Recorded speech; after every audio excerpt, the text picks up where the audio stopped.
नमस्कार, लोकमंच न्यूज देख रहे हैं आप। मैं हूं आपके साथ सुरभि राजपूत। कोरोना की दूसरी लहर काबू में दिखाई दे रही है, लेकिन अब तीसरी लहर का खतरा लगातार बना हुआ है।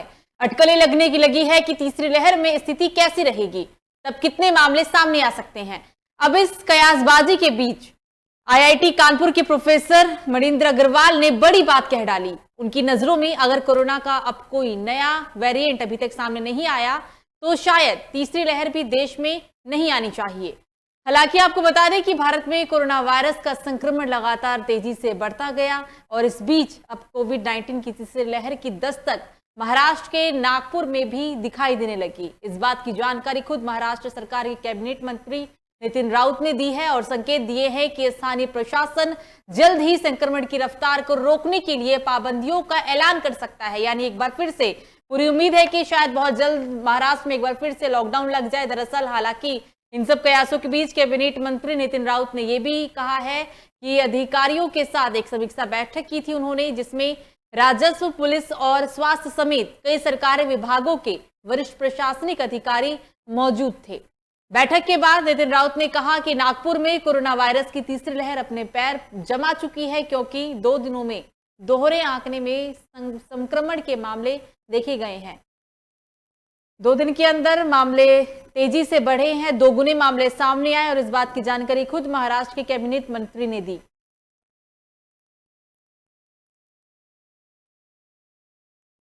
तो महाराष्ट्र में तो कोरोना की तीसरी लहर का अब संकेत और अब अंदाजा लगने लगा, लेकिन क्या हालात है पूरे देश के और क्या हालात है यूपी का, इस पर हम चर्चा करने वाले हैं। हमारे साथ यूपी के अलग अलग जिलों से संवाददाता जुड़ गए हैं। अशरफ जुड़े हैं लखीमपुर से, कदीम बुलंदशहर से और निखिल कानपुर से। सबसे पहले निखिल आपके पास आएंगे, क्या हालात है इस वक्त जिले में? और क्योंकि जब कोरोना की दूसरी लहर आई थी तो उस वक्त सबसे ज्यादा तबाही लखनऊ में हुई थी, लखनऊ में हालात बहुत ही बेकाबू थे। दूसरी लहर से सीख लेते हुए स्वास्थ्य विभाग ने इस बार क्या तैयारियां की है? कोरोना की दूसरी लहर में जिस तरह राजधानी लखनऊ में आतंक मचा रखा था, ऑक्सीजन की कमी हो, बेड की कमी हो, इन सब चीजों को लेकर आम जनता काफी परेशान हुई थी। लगातार कोविड के चक्कर लगा रही थी, लेकिन कहीं ना कहीं अधिकारियों को इसमें लापरवाही देखने को मिली थी। हालांकि उत्तर प्रदेश की सरकार लगातार अस्पतालों के लेकर सख्ती से प्रयास कर रही थी। हालांकि प्राइवेट अस्पतालों के दरवाजे भी खोल दिए गए थे कि अगर कोई भी पेशेंट आता है तो उसको एडमिट करेंगे, पूरा खर्च सरकार उठाएगी। कहीं ना कहीं अब तीसरी लहर की आशंका बताई जा रही है, लेकिन राजधानी लखनऊ में इसका कोई असर देखने को मिल नहीं रहा है। हालांकि नाइट कर्फ्यू की बात करें तो लगातार सरकार ने नाइट कर्फ्यू जारी रखा है। 10 का नाइट कर्फ्यू इसको 11 बजे से किया। लगातार कोरोना के पेशेंट राजधानी लखनऊ में अभी मिल नहीं रहे, लेकिन एक वायरस डेंगू वायरल, उसको देखते हुए भी सरकार कहीं ना कहीं अपने आप को कोशिश कर रही है कि किसी प्रकार के वायरस के बुखार की कमी देखने मिले। अस्पतालों में डेली 50 से 100 पेशेंट आ रहे हैं। जी निखिल, खतरा इस बार दोगुना तिगुना होने वाला है, क्योंकि डेंगू के मामले और मलेरिया भी फैलना, एक तरफ कोरोना की तीसरी लहर, लेकिन सब चीजों को देखते हुए अस्पताल के अंदर क्या तैयारियां हैं, तैयारियों के बारे में बताएं निखिल।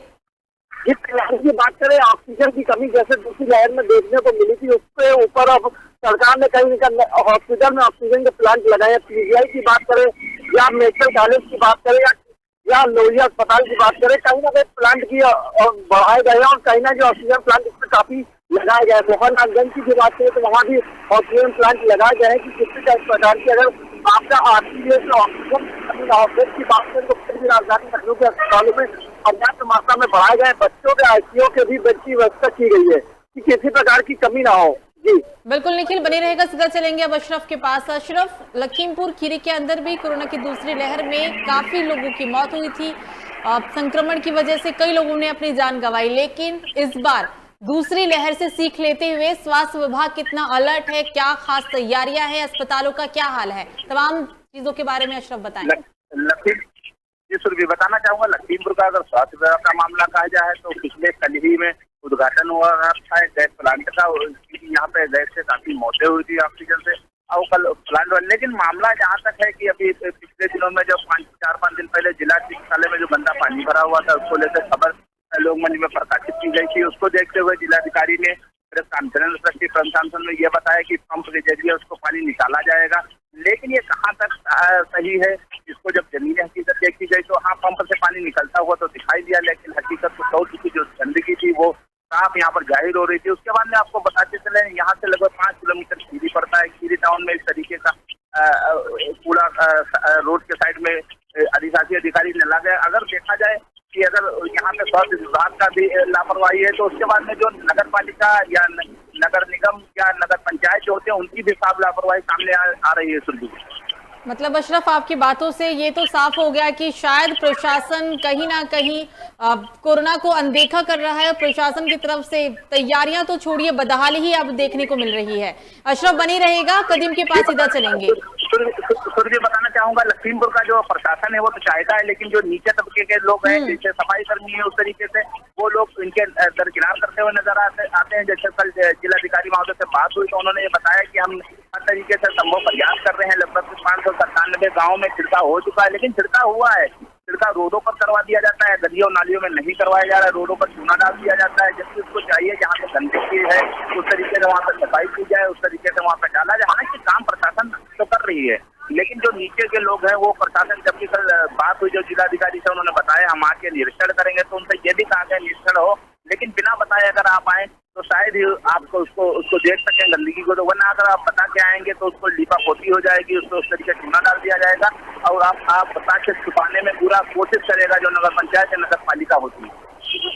बिल्कुल कदीम बनी रहेगा, आप सीधा चलेंगे कदीम के पास। कदीम, लखनऊ का हाल बताया, अभी अशरफ का हाल लोगों को पता चला, लेकिन बुलंदशहर का हाल बताया। बुलंदशहर में क्या अभी स्थिति है, क्योंकि कोरोना की तीसरी लहर मुंबई में आ चुकी है और इस बात की जानकारी खुद मुंबई के कैबिनेट मंत्री नितिन राउत ने दिया। लेकिन अब बुलंदशहर में कितने मामले हैं, और सबसे बड़ी बात यह है कि मामले तो बढ़ेंगे, लेकिन प्रशासन कितना तैयार है कोरोना की तीसरी लहर को देखते हुए? जी सुरभि जी, आपको बता दें कि बुलंदशहर में बढ़ते डेंगू और मलेरिया वायरल बुखारों को देखते हुए मरीजों को लेकर जिला प्रशासन हरकत में आया है, जिसके बाद 29 मलेरिया और 56 डेंगू के मरीजों के सैंपल भी लिए गए थे। बाद में वहीं बता दें कि नमूनों की जो रिपोर्ट थी वो नेगेटिव आई थी। सुरभि जी बता दें कि आज यानी 7 सितंबर से 16 सितंबर तक बुलंदशहर जिले में विशेष अभियान चलाया जा रहा है, जिसमें 954 आशा और जो कि आंगनवाड़ी दोनों मिलकर 954 है, जो कि मरीजों को घर घर जाकर सैंपल लेंगी। बुलंदशहर में बुखार, मलेरिया या वायरल बुखार की बात करें, डेंगू से बचाव के लिए ये विशेष अभियान चलाया जा रहा है। सुरभि जी बता दें कि हैजा जागरूकता या अभियान आम या जनमानस को डेंगू और मलेरिया से जागरूक करने के लिए बुलंदशहर डीएम ने प्रेस कॉन्फ्रेंस में बताया कि जनपद में सीएमओ ऑफिस में बनाया गया संक्रामक नियंत्रण कक्ष से ANTM टेलीफोन के द्वारा जनपद में फैल रहे संक्रमण की जानकारी प्राप्त करेगी। वहीं बता दें कि बुलंदशहर के गांव में साफ सफाई के लिए DPRO को दिशा निर्देश भी दिए गए हैं। वहीं बुलंदशहर अर्बन क्षेत्र में 13 टीमें एंटी लार्वा छिड़काव हेतु का आज 7 सितंबर से 16 सितंबर तक विशेष अभियान के लिए लगाई गई है, जो कि शहरी क्षेत्र में 336 और ग्रामीण क्षेत्र में 618 आशा आंगनवाड़ी टीम बनाकर इसका रिडक्शन फीवर सर्वे और 6 रोगियों का चिन्हीकरण करेंगी। सुरभि जी बता दें कि बुलंदशहर में मलेरिया और डेंगू की रोकथाम के लिए लगातार पर्याप्त निरोधात्मक औषधियां जनपद में संक्रामक रोगों से बचाव और जानकारी के लिए घर घर में स्टिकर और पंपलेट चिपकाए जाएंगे। वहीं बता दें कि बुलंदशहर सीएमओ डॉक्टर विनय कुमार द्वारा जो कि जनपद में डॉक्टरों की कमी बताई गई है।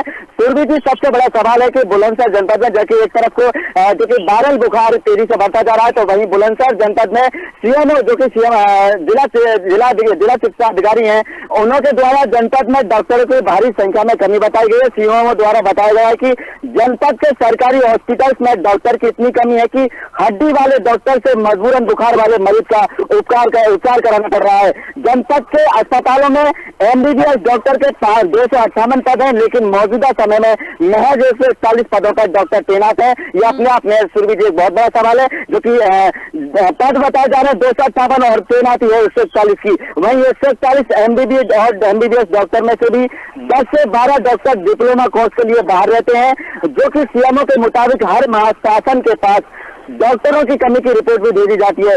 इसके बावजूद भी आज तक जिला बुलंदशहर में डॉक्टरों की पूरी नियुक्ति नहीं की गई है। बता दें कि CHC और PHC में 40 स्पेशलिस्ट चिकित्सकों की जगह है, जबकि CHC THC में 5 स्पेशलिस्ट डॉक्टरों से काम चलाया जा रहा है।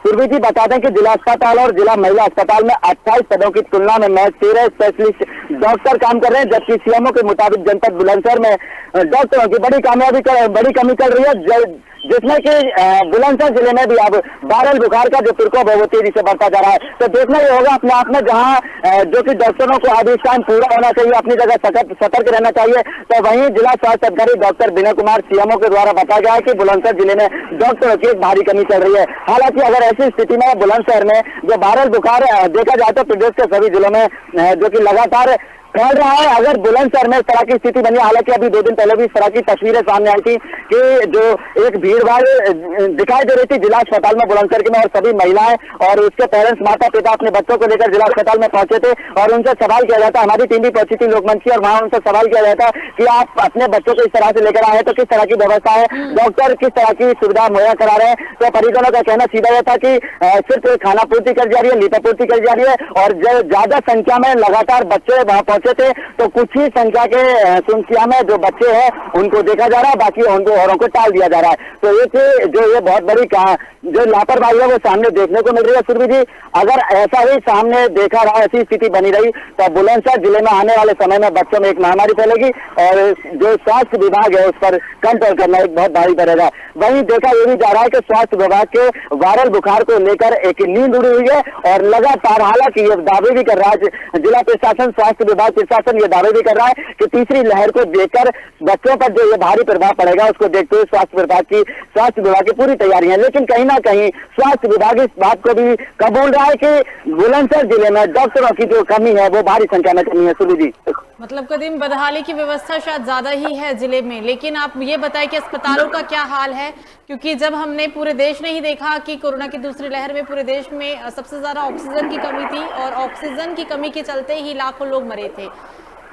पिछले चीजों से सीख लेते हुए अस्पताल में ऑक्सीजन को लेकर क्या तैयारियां की गई हैं? जी सुरभि जी, अगर हम बात करें ऑक्सीजन की तो बुलंदशहर जिले में कई जगह ऑक्सीजन प्लांट जो है वो तैयार कर दिए गए हैं तीसरी लहर को देखते हुए, और जो कि कई ऑक्सीजन प्लांटों का बड़े जिला अधिकारियों द्वारा या कहें जिला कप्तान द्वारा उद्घाटन भी किया गया है। लेकिन अगर हम बात करें स्वास्थ्य विभाग की तो स्वास्थ्य विभाग पर काफी ऐसे गंभीरता के सवाल इस टाइम उठ रहे हैं। सुरभि जी की एक तरफ जो कि पूरे जिला बुलंदशहर में लगातार वायरल बुखार के केस बढ़ते नजर आ रहे हैं, हर दिन प्लस में केस आ रहे हैं, लेकिन वहीं अगर डॉक्टर विनय कुमार से अगर हम पूछते हैं जो कि जिला बुलंदशहर पर सीएमओ पद पर तैनात हैं, तो वो डॉक्टरों की बड़ी संख्या में कमी बता रहे हैं। तो ये अपने आप में बहुत बड़ा सवाल है, जहां पर एक महामारी फैलने के लिए तीसरी लहर जो कि बच्चों पर घातक साबित होगी, तो वहीं एक मौजूदा समय में बुलंदशहर जिले में डॉक्टरों की कमी बताई जा रही है। तो और वहीं डॉक्टर विनय ने सीएमओ जो है जो बुलंदशहर जिले में तैनात है सीएमओ पद पर, उनका हालांकि ये भी कहना है कि हर रोज सप्ताह में हर रोज प्रशासन को इस बात की रिपोर्ट भेजी जा रही है, ऊपर तक ये इस बात की रिपोर्ट भेजी जा रही है, लेकिन रिपोर्ट भेजने के बावजूद भी बुलंदशहर में जो रिक्त जो पद हैं डॉक्टर के जो खाली हैं, जो अच्छे डॉक्टरों के पद खाली हैं, वो अभी तक भरे नहीं जा रहे हैं। हालांकि अगर ऐसे मौजूदा समय में इस तरह की महामारी अगर रफ्तार पकड़ती है तो आप अंदाजा लगा सकती हैं कि बुलंदशहर जिले में किस तरह के बच्चों पर एक मौतों का आंकड़ा है जो वो लगातार डबल की संख्या में बढ़ता नजर आएगा। बिल्कुल कदीम हमारे साथ बने रहेगा। अशरफ के पास चलते हैं। अब अशरफ, आप इस वक्त कहाँ पर मौजूद हैं? हम इस समय जिला चिकित्सालय लखीमपुर में साफ दिख रहा है, पूरे चिकित्सालय ओपीडी है, यहाँ पे इमरजेंसी है, इमरजेंसी के सामने खड़े हुए हैं। आइए बात करते हैं जो इमरजेंसी में जो डॉक्टर हैं किस तरीके से इलाज करते हैं, आइए उनसे बात करते हैं, चलते हैं लेके इनको। इसमें इमरजेंसी लखीमपुर है, लखीमपुर का जिला चिकित्सालय का इमरजेंसी है। अभी हम दिखा रहे हैं यहाँ पे, देखिए इस तरीके से यहाँ ये व्यवस्था है, यहाँ पे बैठते हुए नजर आ रहे हैं, ये साफ सफाई की व्यवस्था है, और यहाँ पे ये इमरजेंसी का ओपीडी है, आप देख पा रहे हैं। आप देख पा रहे हैं यहाँ पे। बिल्कुल बिल्कुल अशरफ दिख रहा है। आप डॉक्टर से बात करने की कोशिश करें अगर संभवता है तो। जी बात करने की पूरी कोशिश करेंगे यहाँ पे, किस तरीके से क्या है इमरजेंसी, आप क्या है चीज के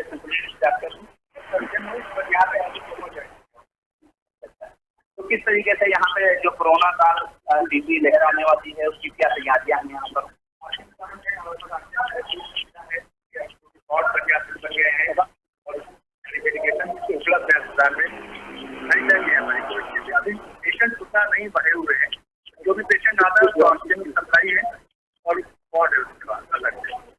तीसरी लहर अभी आएगी अशरफ, लेकिन इस वक्त यूपी के अंदर सबसे ज्यादा वायरल फीवर के मामले बढ़ते जा रहे हैं, तो जाहिर सी बात है कि लखीमपुर में भी वायरल फीवर के मामले बढ़े। अस्पताल में जो मरीज आ रहे हैं उनमें क्या लक्षण है, आप उनसे वो भी पूछने की कोशिश करें।